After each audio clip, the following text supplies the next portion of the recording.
Welcome to my world, the world of a medical laboratory scientist. Health is wealth, knowledge is power. Today I appear in a very celebratory mood. Yes, we're celebrating the 60th anniversary of Association of Medical Laboratory Scientists. Aspirin is one of the commonest drugs used all over the world because it serves a very great purpose of preventing strokes, heart problems.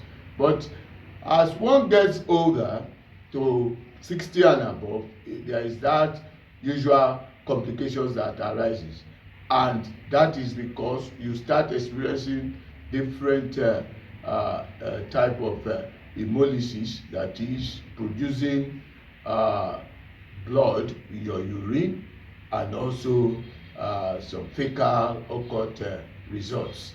So these are complications that needs to really explain, and how the laboratory can really come to the aid of this situation is what I want to expose. That is, the laboratory plays a great role in identifying certain complications, and certain researches have been done to explain these complications, and all these I shall try to expose in the slide section.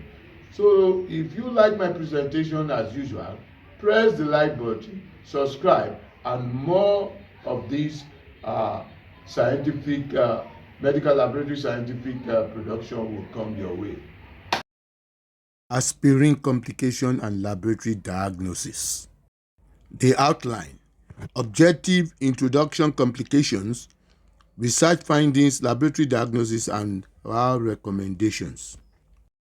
The objective: to create more awareness of the complications associated with the regular usage of daily low dosage of acetylsalicylate, aspirin, and how the medical laboratory scientists could demystify it. The introduction: aspirin was first synthesized in the drug laboratory in 1853 by chemist Charles Frederick Gerard when he treated the medicine sodium salicylate with acetyl chloride to produce acetylsalicylic acid for the first time, which Felix Hoffmann, a chemist at Bayer, purified in its modern form in 1897. It was initially developed as a less irritating alternative to existing salicylate-based medicine for pain relief, fever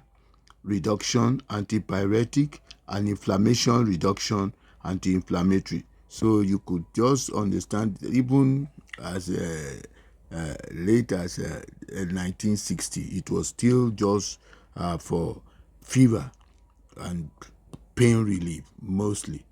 The idea of using aspirin to prevent clotting disease such as heart attack and strokes was revived in the 1960s when medical researchers Harvey Weiss found that aspirin had an anti-adhesive effect on blood platelets, and unlike other potential anti-platelet drugs, aspirin had low toxicity.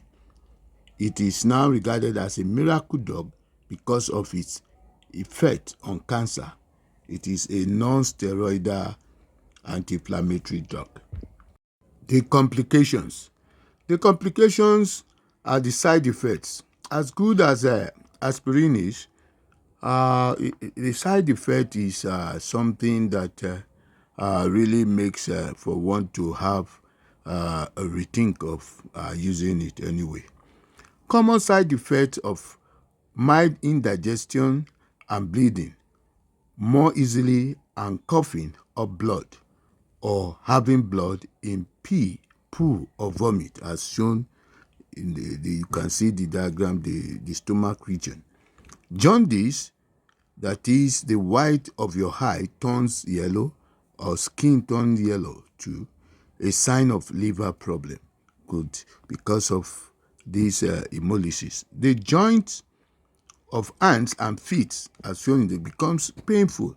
It was even shown in President Donald Trump of recent, showing that he is on these blood thinners. And aspirin can cause stomach ulcer or gut ulcer. In rare cases, it's possible to have a serious allergy.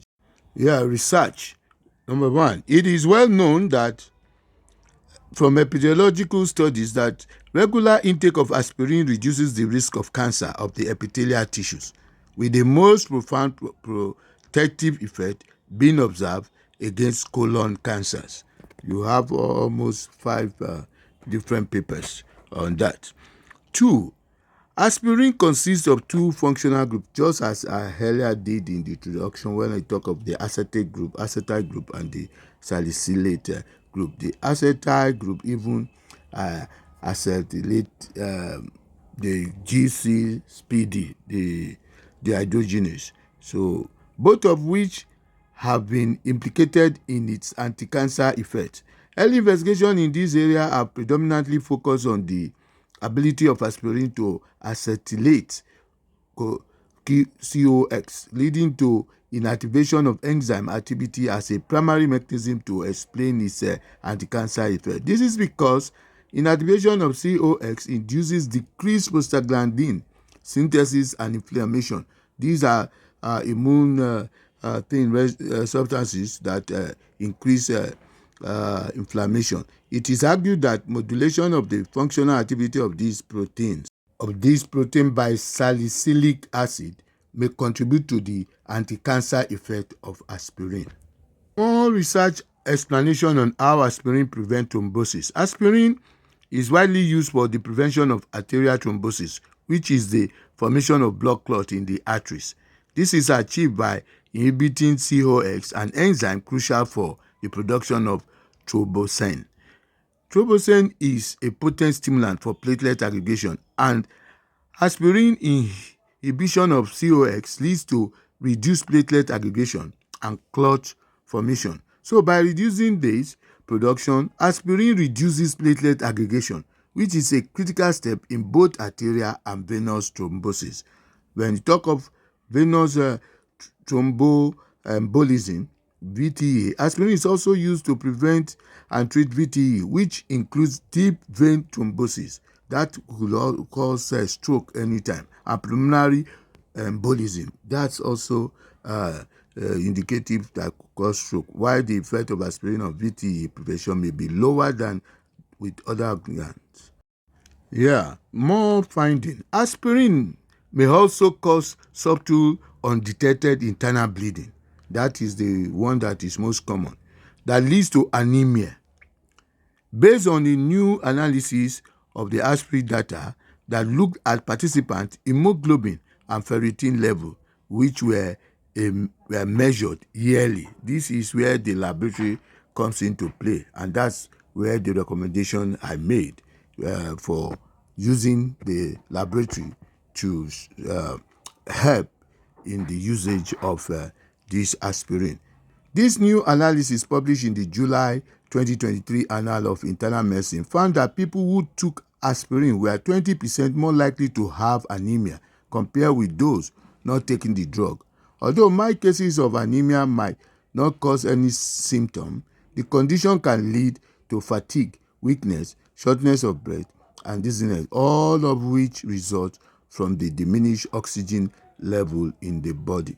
You can use the glycolysis pathway where, because like I said, the aspirin acetylates glucose 6-phosphate dehydrogenase, and once that is reduced, you can easily understand that surely the NADPH will not be available to reduce the oxygen stress, the stress level of that oxidation around the red blood cells. So the integrity of the red blood cells will now be exposed, and it will now cause hemolysis that is so drawn in the picture shown. Evidence is presented suggesting that a likely cause of iron deficiency anemia in this category of aspirin users is the chelation. This is another explanation. Activity and increased excretion of iron caused by aspirin chelating metabolites.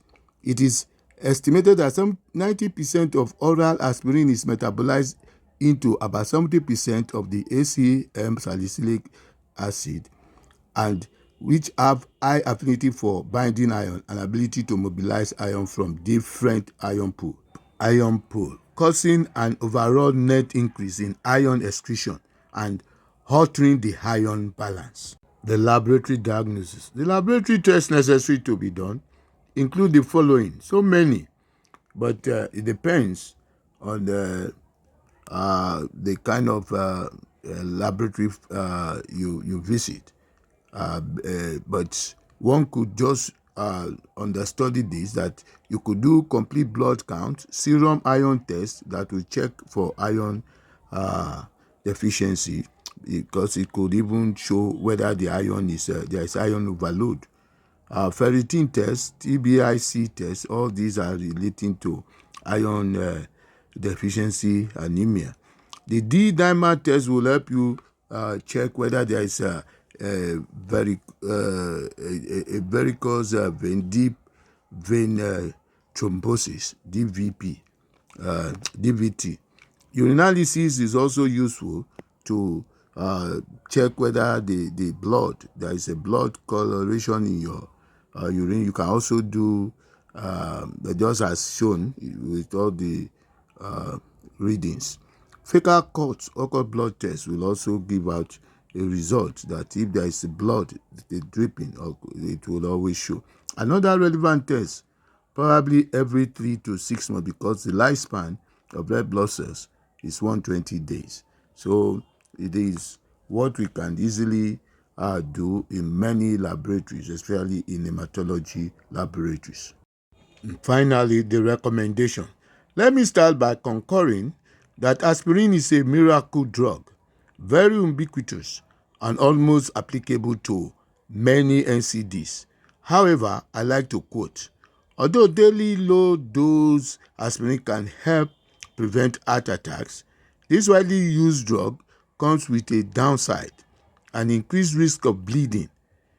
This ranges from minor problems such as noticeable bruising to more serious but rare complications such as bleeding in the brain. Dr.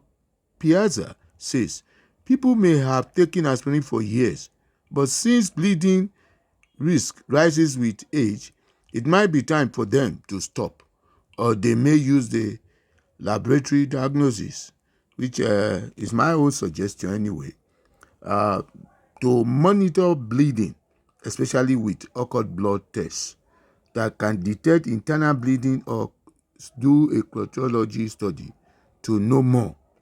The current guideline, however, recommends low-dose aspirin every day only for people who have coronary artery disease or another vascular disease, and for those who are under 70 and at high risk of a heart disease. So please just watch more videos on this channel. More effort from me.